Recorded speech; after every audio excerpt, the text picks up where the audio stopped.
ಓಂ ಶ್ರೀ ಗಣೇಶಾಯ ನಮಃ. ಓಂ ಶ್ರೀ ಗುರುಭ್ಯೋ ನಮಃ. ಕಾರ್ತಿಕ ಪುರಾಣ ಅಧ್ಯಾಯ 14. ಶಿವಲಿಂಗದ ದಾನ, ವೃಷಭೋತ್ಸರ್ಜನದ ಸೇವೆ. ಜನಕ ಮಹಾರಾಜನಿಗೆ ವಸಿಷ್ಠ ಮುನಿಗಳು ಮುಂದುವರೆದು ಕಾರ್ತಿಕ ಮಾಸದ ವ್ರತ, ಮಾಡಬೇಕಾದ ದಾನ ಧರ್ಮಗಳು, ಆಚರಿಸುವ ವಿಧಾನಗಳನ್ನು ತಿಳಿಸುತ್ತಿದ್ದರು.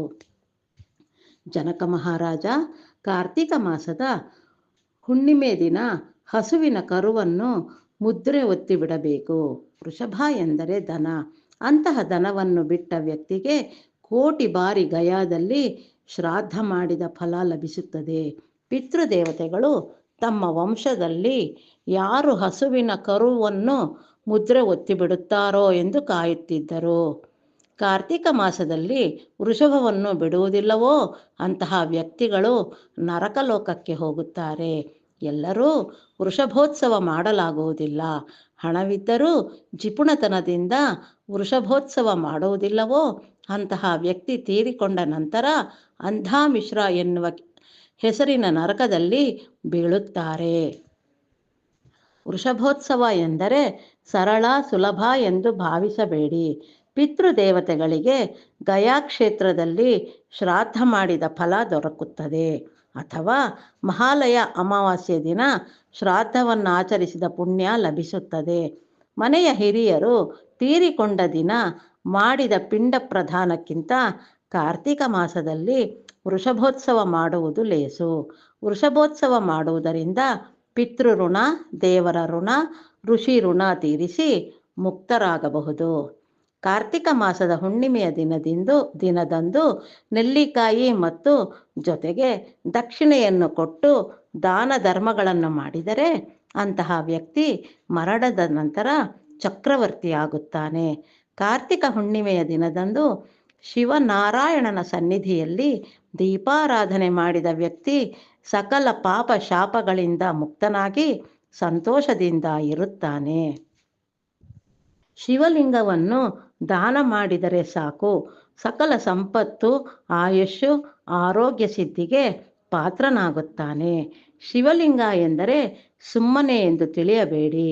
ಕಾರ್ತಿಕ ಮಾಸದ ವ್ರತವನ್ನು ಆಚರಿಸುವ ಉದ್ದೇಶ ಇರುವ ವ್ಯಕ್ತಿಗಳು ಮೊದಲು ಶಿವಲಿಂಗವನ್ನು ದಾನ ಮಾಡಿ.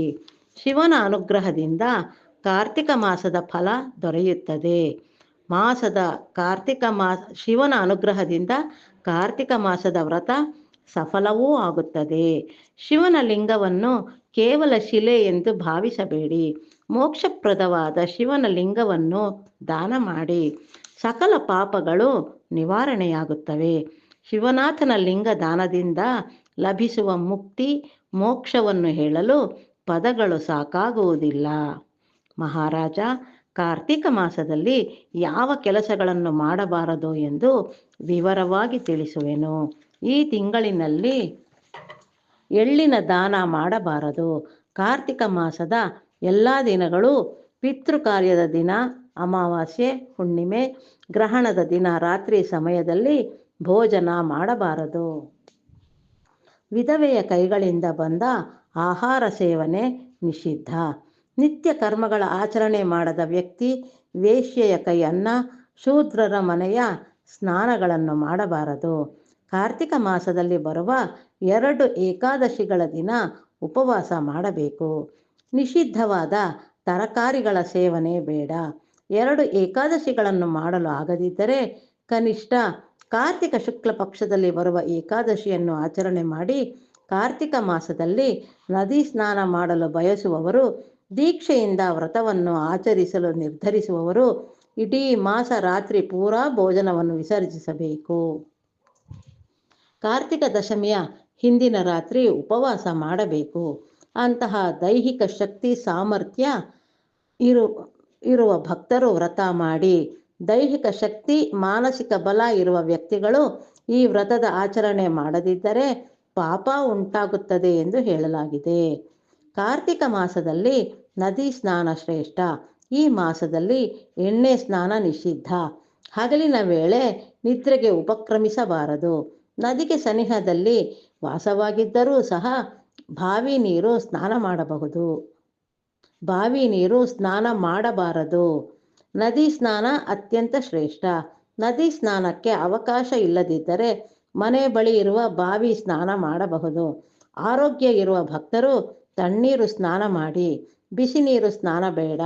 ಅಕಸ್ಮಾತ್ ಬಿಸಿ ನೀರಿನಿಂದ ಸ್ನಾನ ಮಾಡಿದರೆ ಮಧ್ಯದಿಂದ ತಮ್ಮ ಮೈ ತೊಳೆದುಕೊಳ್ಳುವಂತೆ ಆಗುತ್ತದೆ. ನದಿ ಸ್ನಾನದ ನಂತರ ದಡದಲ್ಲಿಯೇ ಕುಳಿತು ಪುರಾಣವನ್ನು ಪಠನ ಮಾಡಬೇಕು. ಅಕಸ್ಮಾತ್ ನದಿ ತೀರದಲ್ಲಿ ಕಾರ್ತಿಕ ಪುರಾಣ ಪಠನ ಮಾಡುವ ಅವಕಾಶ ದೊರಕದಿದ್ದರೆ ಶಿವನ ದೇವಸ್ಥಾನಗಳಿಗೆ ಹೋಗಿ ಪಠನ ಅಥವಾ ಶ್ರವಣ ಮಾಡಿ ಪ್ರತಿನಿತ್ಯ ಸಂಧ್ಯಾ ವಂದನೆ ಮಾಡಬೇಕು, ಅರ್ಘ್ಯ ಬಿಡಬೇಕು, ಹರಿಕತೆ ಕೇಳಬೇಕು. ಭಕ್ತರು ಸದಾಕಾಲ ಶಿವನ ಸ್ಮರಣೆಯಲ್ಲಿ ತಮ್ಮನ್ನು ತಾವು ತೊಡಗಿಸಿಕೊಳ್ಳಬೇಕು. ಹೀಗೆ ಮಾಡುವುದರಿಂದ ಉತ್ತಮ ಸಂಸ್ಕಾರ, ಉನ್ನತ ನಡತೆ ಪಡೆದುಕೊಂಡು ಪುಣ್ಯ ಗಳಿಸಿಕೊಳ್ಳಬಹುದು. ಕಾರ್ತಿಕ ಮಾಸದ ತಿಂಗಳಿನಲ್ಲಿ ಮುಸ್ಸಂಜೆ ಸಮಯದಲ್ಲಿ ಶಿವನಾರಾಯಣನ ದೇವಾಲಯಗಳಿಗೆ ಭೇಟಿ ನೀಡಿ ದೇವರ ದರ್ಶನ ಪಡೆದು ಭಕ್ತಿಯಿಂದ ನಮಿಸಬೇಕು. ಶಿವನ ಹಲವಾರು ನಾಮಗಳನ್ನು ಸ್ತುತಿಸಿ ಭಜಿಸಬೇಕು. ಶಿವನಿಗೆ ಸ್ನಾನ ಮಾಡಿಸುವ ಸಮಯದಲ್ಲಿ ಪಂಚಾಮೃತ ಅಥವಾ ಎಳನೀರಿನಿಂದ ಮಾಡಿಸಬೇಕು. ಸ್ನಾನ ಮಾಡಿದ ನಂತರ ವಸ್ತ್ರಗಳನ್ನು ನೀಡಿ ಜನಿವಾರ ಅಥವಾ ಯಜ್ಞೋಪವೀತೆ, ಗಂಧ, ಅಕ್ಷತೆ, ಧೂಪ, ದೀಪಗಳನ್ನು ಹಚ್ಚಿ ನಮಿಸಬೇಕು. ಹಾಗೆಯೇ ಫಲ, ಪುಷ್ಪ, ತಾಂಬೂಲ, ದೀಪ, ಕರ್ಪೂರ ನೀರಾಜನ ಸಮರ್ಪಣೆ ಮಾಡಿ ದೇವಾಲಯದ ಸುತ್ತಲೂ ತಿರುಗಿ ನಮಸ್ಕಾರ ಮಾಡಿ. ಇಂತಹ ಪೂಜೆಗಳನ್ನು ಷೋಡಶೋಪಚಾರ ಪೂಜೆ ಎನ್ನುವರು. ಶಿವನ ಸಹಸ್ರನಾಮ ಭಜಿಸಿ. ಹೀಗೆ ಇಡೀ ಕಾರ್ತಿಕ ಮಾಸ ಪೂಜೆ ಮಾಡುವುದರಿಂದ ನಿಮ್ಮ ಮನದ ಅಭೀಷ್ಟಗಳು ನೆರವೇರುತ್ತದೆ. ಕಾರ್ತಿಕ ಮಾಸ ಎಂದರೆ ದೀಪಗಳ ಉತ್ಸವ. ಹೀಗಾಗಿ ಇಡೀ ಮಾಸ ಶಿವನಿಗೆ ದೀಪಗಳ ಮಾಲೆಯನ್ನು ಬೆಳಗಿ ಪೂಜಿಸಬೇಕು. ಈ ರೀತಿ ಮಾಡುವುದರಿಂದ ಪುಣ್ಯ ಗಳಿಕೆ ಆಗುತ್ತದೆ. ಶಿವಪೂಜೆಯ ನಂತರ ಬ್ರಾಹ್ಮಣರಿಗೆ ಯಥಾಶಕ್ತಿ ಭೋಜನ ಬಡಿಸಿ ತಾಂಬೂಲ ಸೇವನೆಗೆ ಅನುವು ಮಾಡಿಕೊಡಿ. ಅದೇ ರೀತಿ ಕಾರ್ತಿಕ ಮಾಸದಲ್ಲಿ ನಿಮ್ಮ ಕೈಲಾದಷ್ಟು ದಾನ ಧರ್ಮಗಳನ್ನು ಮಾಡಿ ಬ್ರಾಹ್ಮಣರಿಗೆ ದಕ್ಷಿಣೆ ನೀಡಿ. ಹೀಗೆ ಮಾಡುವುದರಿಂದ 100 ಅಶ್ವಮೇಧ ಯಾಗ ಮಾಡಿದಷ್ಟು ಫಲ ನಿಮಗೆ ಸಲ್ಲುತ್ತದೆ. ನಾರದ ಮಹರ್ಷಿಗಳು ಸಹ ಕಾರ್ತಿಕ ಮಾಸದ ವ್ರತವನ್ನು ಆಚರಿಸುವುದರಿಂದ ಮಾಡಿದ ಪಾಪಗಳು ನಶಿಸಿ ಹೋಗುತ್ತವೆ. ನಕ್ತ ವ್ರತವನ್ನು ಭಕ್ತಿಯಿಂದ ಮಾಡಿ. ನಕ್ತ ವ್ರತ ಎಂದರೆ ಮುಂಜಾನೆಯಿಂದ ಉಪವಾಸ ಇದ್ದು ಭಗವಂತನ ನಾಮಸ್ಮರಣೆ ಮಾಡಿ ರಾತ್ರಿ ಶಿವನ ದೇವಾಲಯಕ್ಕೆ ಹೋಗಿ ಪ್ರಾರ್ಥನೆ ಸಲ್ಲಿಸಿ ನಂತರ ಆಕಾಶದಲ್ಲಿರುವ ನಕ್ಷತ್ರ ದರ್ಶನ ಮಾಡಿ ಭೋಜನ ಮಾಡಬೇಕು. ಹೀಗೆ ಮಾಡುವುದರಿಂದ ಜನ್ಮ ಜನ್ಮಾಂತರದಲ್ಲಿ ಮಾಡಿದ ಪಾಪಗಳು ವಿನಾಶದ ಕಡೆಗೆ ಹರಿದು ಹೋಗುತ್ತವೆ. ಸಕಲ ಪಾಪ ಶೋಕಗಳು ನಶಿಸಿ ಜೀವನದಲ್ಲಿ ಸಂತೋಷ ಉಂಟಾಗುತ್ತದೆ. ಪಿತೃದೇವತೆಗಳು ಸಹ ಸಂತೃಪ್ತರಾಗುತ್ತಾರೆ.